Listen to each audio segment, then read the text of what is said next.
masu kallon lokaci ya kai kawo muku wasannin safiya a kan Tsarin Safiya.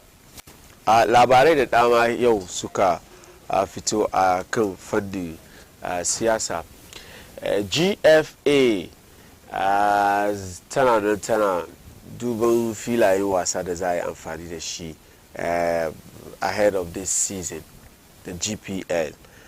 It's one of the problems we have actually in this country when it comes to the stadiums, the various stadiums that we have, and filayen wasan da pitches.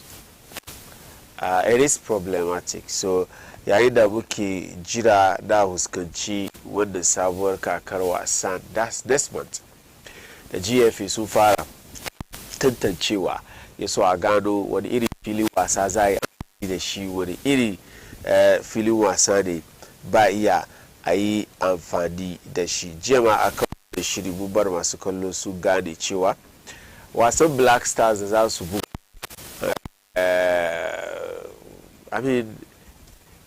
ba da jimawa ba.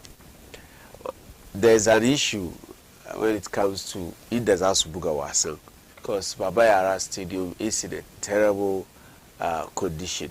Jiya mun ga rahotanni su kawo wasu labarai da ke cewa kamar NSA su fara spray kan pitch nan, inda ake cewa chemicals ma da suke yi suna spray kan pitch kai kawo ma 'yan wasa matsala idan suka zo suna amfani da shi. But then NSA su fito su zo su ce kamar it is a normal practice to actually spray the pitches with those chemicals saboda ya iya kiyawon ya iya siru da kyau ya so filin wasan ya yi kyau. But then today it is all about the GFA Club Licensing Department, who just released preliminary decisions on GFA match venues. Kamar yadda na gaya su so mu tantancewa. Well, this is a stage where the clubs will inform the DFA. Muna so mu yi amfani da filin wasa kaza, filin wasa kaza, filin wasa kaza. So every club has the opportunity to present, I think, three venues. GFA shi su duba venues da ka kawo wanda da ya amince. So yanzu aka suma su yi mataki na farko su zo sun sanar da kowa ya gane, kuma sai a santi kotoko this season might not be playing at the Baba Yara Stadium because we are hearing they want to move to the Abrankese near the Lake Busomtwe in the Nations FCK buga wasan su. Well, that's a story that is coming. Ablakwa Okuje to Ablakwa is also in the news. Ya shiga cikin sha'anin African Games da kudade da aka kashe ciki. Okuje to Ablakwa ya taba wannan kuma iji shi wai an kashe 160 million Ghana cedis. 160 million Ghana cedis in the name of African Games. Wanda ya fito ne watanni baya wanda gasa da Ghana ta karbi bakunci kan nahiyar Africa a birnin Accra. Well, we are going to look at this when the budget ministry suka yi going into the competition and how much they've spent. Shekaran jiya at the park meeting bugan shi minister na wasanni da matasa Yusuf minister Yusuf Memani ma Mustafa Yusuf ana tattaunawa da shi yayi zance cewa kamar an spend $1 akan broadcasting kuɗi wanda ya ce ya tafi wurin GBC kuma suka fito suka ce su ba su kuɗi ba, kuɗi da aka ba su an ba su just a little over $160,000 sabida haka maganar nan ba gaskiya bane. Bayan haka buga ministry sun fito da evidence da ke nuna cewa kamar indeed they spent $3 million on broadcasting. But then Okuje to Ablakwa is also coming out with his, I don't want to call it an expose, yana haskakawa akan kudi 160 million Ghana cedis da aka spend. Kwanakin bayan mun ji wayan da aka yi amfani da su ba wurin wannan gasa da aka yi sun fito su ce kudade da aka musu alkawali da ba su har wayo ba su ba. So that's the story coming from Okuje to Ablakwa. And then of course Nswatraman kuma sun kai afuwa da mataimakin shugaban kasa Dr. Mahmudu Bawumia. Wai Mahmudu Bawumia ya musu alkawari ya ba su bas kamar bas nan bai zo ba, shi general manager je wani magana da general manager ya yi nan ina sama ba magana mai dadi ba ne, sabida haka sun kawo afuwa ga shi mataimakin shugaban kasa Dr. Mahmudu Bawumia. Idan muka shiga kasan Turai kuma, Jordan Ayew is moving to Leicester City. The deal is almost done. Yeah, farko Leicester City sun je da 4 million pounds ne suna neman Jordan Ayew. Crystal Palace suka ce 4 million pounds ne yayi karanci, domin Jordan Ayew yana cikin 'yan wasa da suke kokarta muna kwarai da gaske. Idan kuna neman shi sai dai ku kara kudi.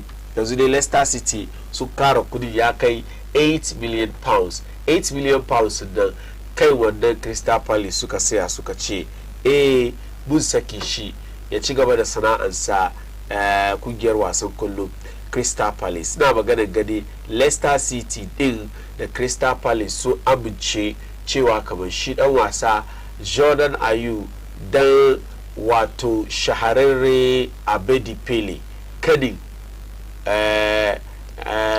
Andre Ayew kadin Andre Ayew da Ibrahim Ayew shi ne karami cikinsu, wai yanzu dai bayar sana'ansa kungiyar wasan kullum Leicester City, inda dai je ya hada da Fatawu Isaku mai sunana, dai je ya hada da shi ya so su taimaka ma Leicester City. So with this move we are going to have 2 Ghanaian internationals. All of them are attackers playing for Leicester City. It is good for Ghana Black Stars because suka samu waɗannan biyu duka suna cikin one team. They are playing for one team regularly. That means this whatever performance they are putting up at the club level, they can transfer it to the national team, and then of course Ghana za ta ci amfani shi. The other foreign story kuma da muke da shi jiya, Chelsea suka yi nasara a cikin wasan su na farko na UEFA Conference League su da kungiyar wasan kullo 70 ko 70.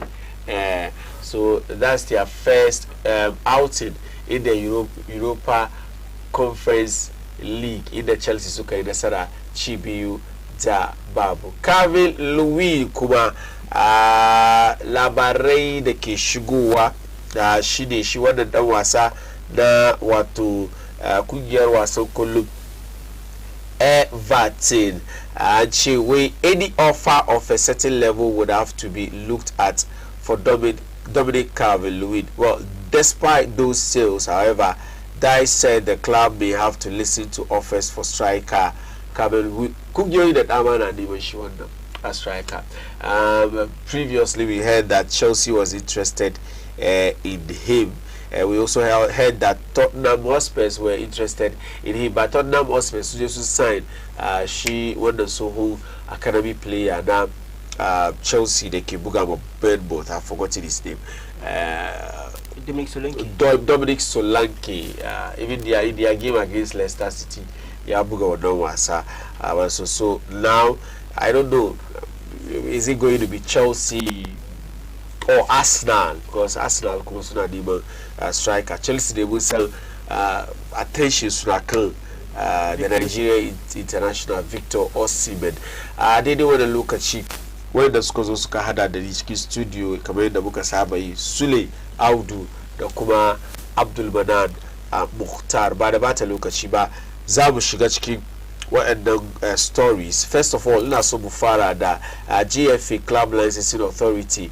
Today I want us to start with the local stories. GFA Club Licensing Authority wanda sanarwa da suka fito da shi da tantance filayen wasa da za a yi amfani da su cikin wannan kakar wasa na Bet Power Premier League. Is it still Bet Power Premier League?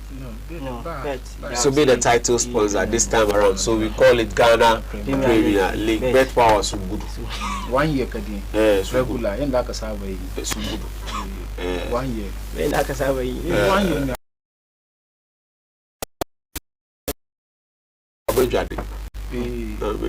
I've been on strategies now.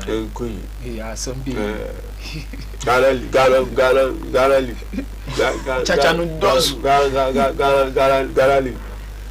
Green Jota. Abdul Manab. Now. Madam, we look at GFA licenses from Ghana. Some further inspection from 8 August to 21st August. Come on, inspection now. I mutane su fara magana kan uraren suka approve for international matches. Ana fara kuma no, wuji na duka like be da ke godo pages na be da kyau. Do NSA boss within the other fara way sun kasun da yuku sun jara baba yara sports stadium. Sai lokati yayi level aka na NSA boss director ne fadi after wannan church wangana. Amma after the inspection na an zo ce kuma no. Wannan park nan is not approved for international matches. It's not fit. It's like Central Sports Complex, the Wafa Park, the Doom Park. So these are the available in Doom Park. The Doom Park, the Maishi pitch should be like Doom Park. The Kuma Dr. Kwame complex. That's the one field are approved for the matches. Yes. The Nations FC in the Kotokoskisus. Well, issues of videos today, Ghana football. I don't know. Infrastructure, Magana. Yeah. Bamu the infrastructure, cikin garinga. One kenan. Kuma secondly ba, I mean wanda ake da shi nan dai kamata ana maintain shi nan ba. We lack maintenances. Isa ya bar ko wanda muke da shi muke dabara da shi nan ma. Shi ma problem na kai. Although no fund da aka listing nan so far fund da aka accept kenan. Akwai kuma others wanda yake mai ana duba kaga na are before they fara season in day like sun yi su meet requirement kaga na wani gyare dai su an kara kan other phone amma come to think of it wa a ce Ghana yanda Ghana ya shahararri cikin football za fara season with just only 4 pack. It doesn't make sense. Kaga tonight she manyan nan me suke yi. But is that not the reality? That's the reality. That's the reality. But it's very shameful. How? Come on, as in the Ghana you catch cikin football. But we can't call it that. Amma we can't compare mu da wannan sugaruka cikin African ga. Inda muka kai da ba understand su ne. Da muka kai. Wannan muka kai ni kaman a Africa muna da 4 cup. Da muka do. Gwada mi wani shekara wani shekara. 82 muka doke last. 82. From 82 to almost 30 years. Almost for them almost 40 years kina. How many years? Them almost 40 years kina. Ko wannan lokaci haka ya fi 40 years. That's more than 40 years. 82 to 9. That should be around 43 or 42. Imagine. So 82. I think 82 by now I can't sue her. But that's what for gashi ba. By now baka sa kai ba. Baka sa da jikoke ba ko da da jikoke ba. To kai lokacin kake kokari da ka karbi fudu she ka zabna. She aka zo aka wuce ka after 42 years. An baka gap 42 years. Amma within that 42 years within as well. An baka gap 42 years. 42 years that you've not won anything but with Kobe back. Still you see yourself as a giant in African football. Within that 42 years in them, at least we are Munzo fine among so within that same 42 years. Egypt suka win competition there suke da now 8 or 7 trophies. So kai kaga ba ka compare yanda Egyptian na suke tafi da lamarin football su mu abin da kashi Ghana yanda muke tafi da lamarin football mu nan da abin da nake so da firar da muke so mu yi kenan amma da we firar da ba I don't know whether we try to tickle ourselves she mu ce Besayibu football. What the Besayibu Kineshi? You can do compared to other African countries. I'm a mechanic of football now. Kaget na. We go mo kasa da kasa. Kaget na to mu buda kasa. But I can in the recent years, can I go to Ghana like in footballing world? Some of the African countries they've not basketball. Oh, come on, can you recently find out Namuka Jidin? Most of the what I tell you, one meter was final. What I saw for cup on my mission. You, how old are you? Don't mention it. How old are you? Don't mention the age. You mention it in your head. How old are you? I don't say don't mention it. I don't want to mention it. How old? When I do Kisuna Kedi Chimaga di Kudina. How old are you? How old are you? You. Throughout your life, your life, you've never seen the Black Stars. They've not won anything. Yes, you don't even know which of the places to use, whether win or won. See, throughout your life, and you are sitting here, you are telling me Black Stars now the Messiah. What have you seen of them? Even the World Cup, the Bukichi work about Ghana Munji, we've been to the World Cup, we've done this. At the end of the day, my heart breaks. At the end of the day, they will just end up breaking our hearts. Let's go back to 2006 when we were in the World Cup doing all the shenanigans. But the book of Brazil, hey, stop. So, there's this Chinese movie. When they hack a she pass a gida the she shake one do she look at. This Chinese is a comic movie. Chinese. I think that's Buddha Brazil. Ronaldo, we offside. Yep, Akabuda Haka. Yes, she gave players. Aria Kaigana. Gary Shuru. Good Daka Chuli. Fast forward 2010. They Suarez. Allah. You see, these people should have raised hopes. She has to just kill it. To break the hearts of Ghanaians. And when you hear the football people talk, they will tell you Ghana has done something. What have you done? You only ended up breaking her. So what about in that particular year, that World Cup? In the final, it was Italy and Germany, Italy and France. What about France? Should they also praise their players that they've taken them to the finals? The ultimate is to win the trophy. You are not winning it. Yes. The reason why Harry Obunachi or Ghana Ghana is because we won the 4 trophies. Yeah. In my lifetime, I've never seen it. Because 82, I only go and Google. Right now, even if you Google the picture that will come of our victory in the 82, it's a black and white picture. The last time we hosted it, this is good. That's a good image. The last time we hosted it was 2008. I want the small girl. 2008. We hosted this. We did all of these things. And we named it Hosted We. What did they do? In Ghana. Interview.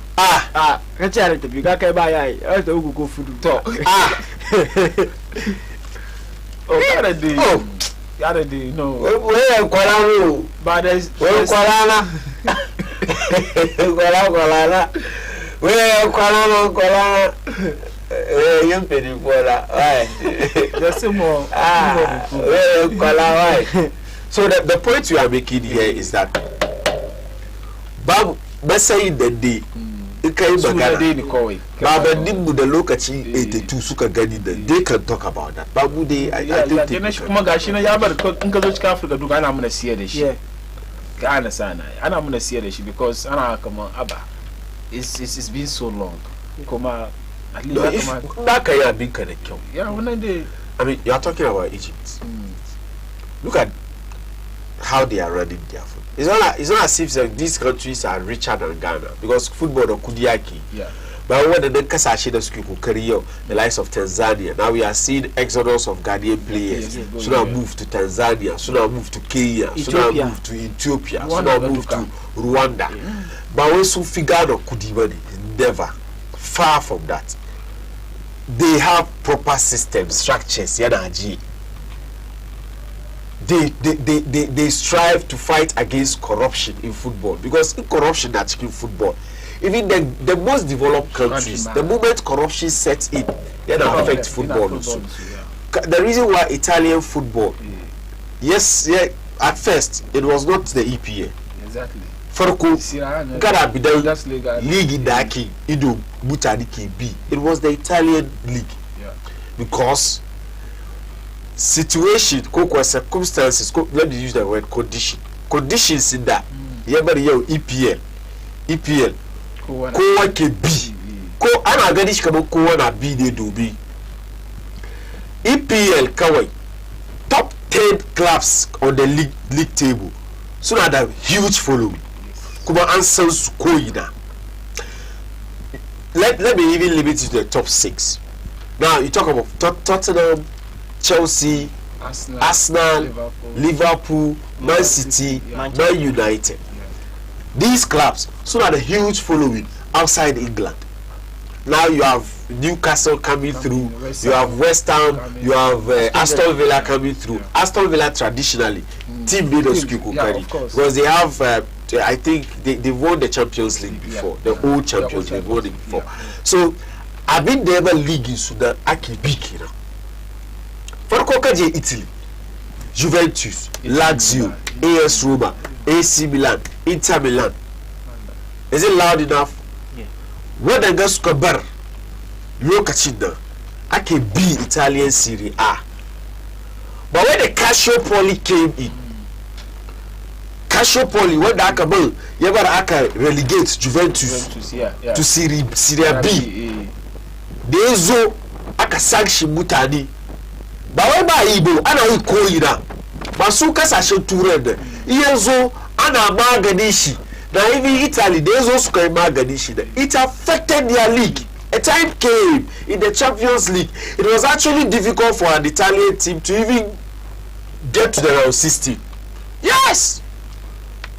And we saw only the Spanish and English teams dominating. Marco Farco, Italian Serie A.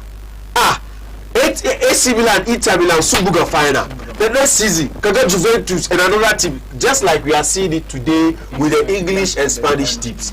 So the Calciopoli came in to affect their league. And a lot of exodus, players that Suki Kukari, Farco, the likes of Ronaldo, Zidane, look at you, they will play in Italy and Suka Gadisha Suzo Spain. Go Suzo England. Zidane and Italy for yes! But when that corruption is no Calciopoli, then she's will affect leagues. But it was Zabdaba. She's Katashi, Akamaga Chibasalan, Dakamaga Chibasalan. Last season, Champions League, there was an Italian team. It's Inter Milan. Yeah. Europa League, there was an Italian team. Yeah. Conference League, there was an Italian team. Last season, all those Suduka, but still Sudu Kiba. That was last 2 seasons. Yeah. Then last season, Atalanta Klezochki Europa, Suka Skoduki. Are they not developing? Are they not growing? Yeah, they are growing. Even 2015, so the Juventus could get final Champions League. No, I'm not even looking at that. I'm looking at dominance. So let's say last 2 seasons. I'm looking at all the 3 major competitions in Europe. You have 3 Italian teams in the final. Champions League, you had Inter Milan. Europa League, there was I think so the Conference League, there was an Italian team. AS Roma was in the Europa League, and then in the Conference League, I think Fiorentina, who Lazio, Chiki Guda, West Ham, Suko Chisu, Kaganiko. That's the point I'm trying to make. When you take the right steps, can solve problem the Kekaki face. But Ghana, they do it. They are doing it. So nobody should come and tell me that our Ghana is you cannot beat Comoros. You cannot beat Madagascar. You are calling yourself a giant. Kaga Madonna corruption da muke da shi zai kawo mu cikin next story mu na Ablakwa. Na Ablakwa na. Shi nan kenan yi. Wannan di shi nan kenan. Kudin na ba kudin nan ba. Abin da ya kamata a jaye duki kudin ayi da shi. Karshe za shi kutokun wurin su ne. Abin da ya kamata kuma sha bar shi ba yi. Ya za gari ya ci gaba. Wadan di. Football bai ci gaba cikin garin. Amma case in Ablakwana. Inka duba magana shi kana ga shi da kanshi. Ya za magana buji ba yin su je baro. Ya da ba da politics yake. Ya da ba da yin shi. Amma da kai zaki investigate amma ce be very clear on politics. You know, so what I've said about him is that we can shiga cikin story. I look like we are doing politics. He will jump in everything. But to all African games, ya zo minister ya zo ya je yi wa ganshi ya ga kama ko wani abu ya jump in shi ba ya kawo na shaga kaje kai bichan kare ka ga ma magana da ke ga wannan exaggeration yake. So we are not even want to look at what Okujeto Ablakwa has said. Fact of the matter is all these politicians, they are part of the reasons why even our football is struggling, because they've married the GFA people. I'm using this strong word. They have married them. Sude. The Suske appointment. Appointment. Suske appointment. They are married to the GFA official. Udaje competition. Per diem. They even pay the per diem before they play the players bonus. That's why in 2014 you saw flying with $3 million to Brazil. Too bad. At the end of the day, he is now coming to talk about all African games. I just spent 160 million. At least we've seen that they've built the stadium. Yeah. It's part of the money.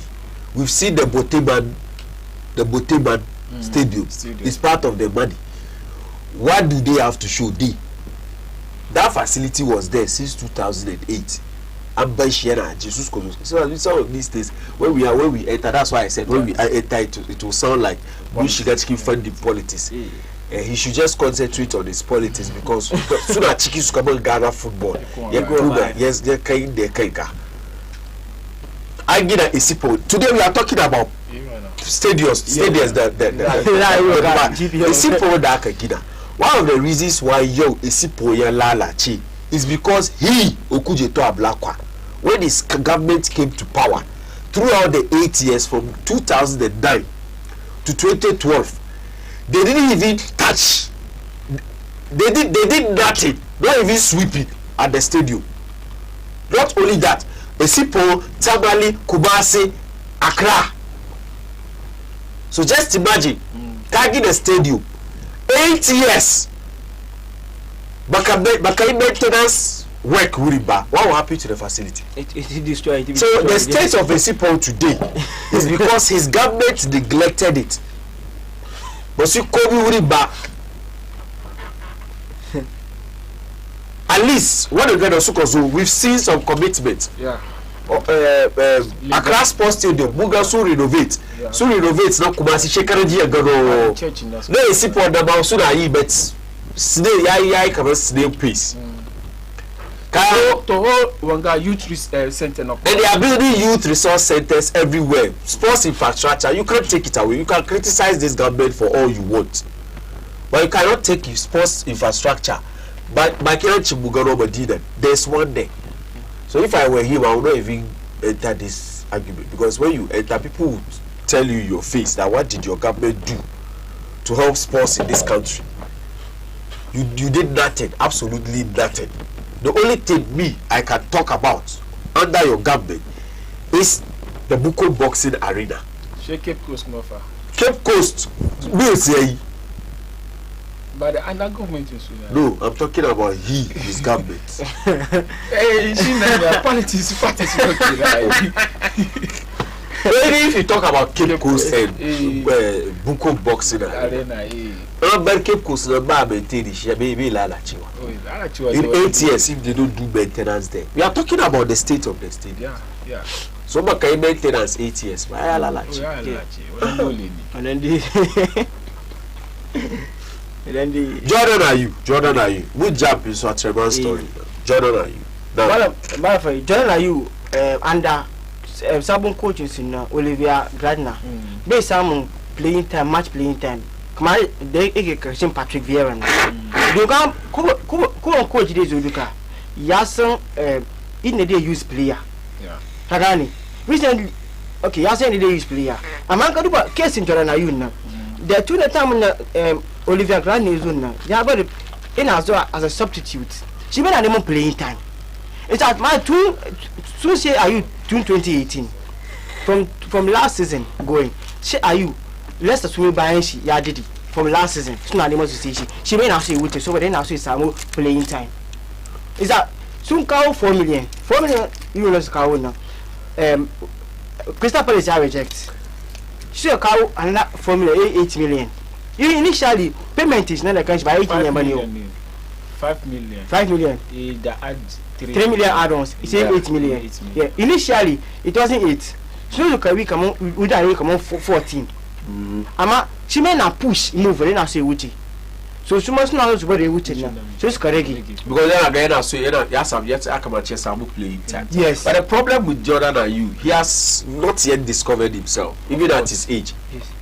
You gotta do one Crystal Palace. He's all over the place. Yes. Yes. This is Jordan Ayew's position. Growing up, Mudu Kabusa Jordan Ayew, Yafara Bugu as an inverted winger. But then up till now, back at Ghana, whether I mean Cristiano Ronaldo was like that. Yes. But then they can give a Shezu as a striker. Yeah. So Jordan Ayew, even with the Black Stars, there's like a big and now position. Do you know? Gosh, last match in the Moko forgot the 2 goals number. You have to have Magana welcome in Zaka. Ambashi natural position, which is the striker. She and Asu, you should be the main striker. Now because last match in the Moko forgot the 2 goals in there. He played as a striker. It's like after the match, you have to have Magana Kawamba. Like in the Ambashi natural 9 as a striker you buga. Then that me you improve. Okay. Kuma abin da yasa suka ka Leicester suka sign shi Vardy munga kamar yanzu an ga girma ya soma daukan shi so they need substitute wama Vardy target now so as to that means he's not going to be guaranteed of playing time here because if there is Vardy kuma saboda raunin Vardy shi ta suka kawo shi in ka duba ma supporters na wadansu basu goyi ra'ayi Jordan ya zo ba because in suka duba recording shi last season just only 4 goals. Ana lemon player what's right because he's all over the place. All over the place. If you are all over the place, definitely you score 4 goals. Yes, but madam, Vardy, he has submitted 4 years. Next month, he has submitted Jordan has submitted 3 years. They are close. So they say now, come on. I'm seeing it so they do the team moves to the left wing. Yeah. The left wing not necessarily attack. A bit strong. But also come on Fatawi Saku, the Jordan. Yeah, push attack now. It's I can don't Vardy the Jordan. Age is not is close. So Gareth just say one young player. Don't I can don't Vardy. Vardy is still in his peak. Don't Vardy be waste chances in a team. So now Jordan now used to come and play on the left. Well, how does it mean for our national team? It's a plus. Isaku Jordan playing the same team. It's a plus for the Black Star. Happiness and nature is a plus for the Black Star. Currently in Zwakangaba, in there we talk about forward, players that's become forward. You can't take Fata back or you can drop Fata Isaku. Ghana Sanai. Kuma she Jordan Ayew, Mobile can check out drop Jordan Ayew. In there Akasamosu build playing in the same team. One chemistry will be there. Targeting collaboration understanding then Yazuchiki. It's in this year to apply. I've been the suki the she the Leicester Scoush chicken plaster. Definitely way forward. Answer more combination whereby Subuna target night chemistry ball su ya ta figure ba. In ka duba match mu da muka buga last match da muka ci 4-3 kaman mu da Madagascar ne kuma da wani ne. Muka last match da muka qualification na. Match na Jordan kamar 3 goals ya ci she Fatawu ya ci 1 goal kaga da yasa match na ka duba match nan ka kaman ba muna lack chemistry players yana za su communicate da juna gaba kaga na yasa moving kuma at the same time kuma me ya bar Fatawu ya adopt more to the Premier League because already experience na Jordan na the experience na kaga na yasa in yazo da shi su bin duka na cikin team guda at least chemistry na will be there kaga na ya mara mai baya in wani abu ne advice ne duka ya na bash because they are all in the same team kuma coaching ka duba coaching nan kuma Stephen Cooper former coaching Dedene lokacin da ke Stoke City da Nottingham Forest yasa ya taba aiki da yayan shi yasa coming to this moving Jordan zuwa Leicester nan ina kama like coaching number ya san abin da yake so Jordan ya zo yi mai cikin team na shi sa ne ya push ma deal nan ya go through kuma inda Jordan na cikin team Alanka steady akwai aiki ne ke yi de under Patrick Vieira ka duba time shi na be cin go so but then akwai abin da akwai advantage ne kama team na yana da like soft body fouls wani penalties the one advantage he's a very good holder of the ball. Last season he was one of the best players in the Suki, the most dribbles in the EPL, 1-on-1. And of course more fouls. Then concede a lot of fouls. Then attract a lot of fouls in dangerous areas. What kind of movement is in other movements to say? Come on, one thing about Jordan and in the Ebuga is left wing with Leicester alongside Fatawu Isako. Tenye the national team, because in this national team they both have this link up today. Make it a key only because I'm two players linking up with each other. It's a very course threat. The list because I'm link up because national team with the same form national team. But now check one Ghana national team, then we are okay with it. But the problem Daniki so ready because he hasn't discovered himself. Well, at his age, 33, when they say Jamie Vardy, everybody knows that Jamie Vardy is a striker. He will strike for you. When they say Cristiano Ronaldo at age 38, isn't it? Yes. 38. Everybody knows that he is going for the goals. When they say, I want names. Messi. Harry Kane. Yeah. Everybody knows that he's going to get you the goals. Yes. When they say Jordan are you at age 33, you don't have the energy of a 22-year-old, a 23-year-old to be able to be running all over the place. So me, I feel that even at Leicester City, he's going to struggle for game time because he hasn't been able to discover himself, to create any form of competition with any player. May discover Kenishiba. So if Ankawo Shide is a team of Vardy, there should be some amount of competition between him. And the competition will only come if he, Jordan, and you, abin the Vardy key, which is scoring goals for Leicester City. If he cannot do that, then it means he's going to struggle to get playing time. Exactly. Yeah, exactly. He's a good player, no doubt about it. But I'm saying that we discover Kenishiba. And at his age, he's all over the place now. It is unsustainable. That one is a fact. We know Messi before.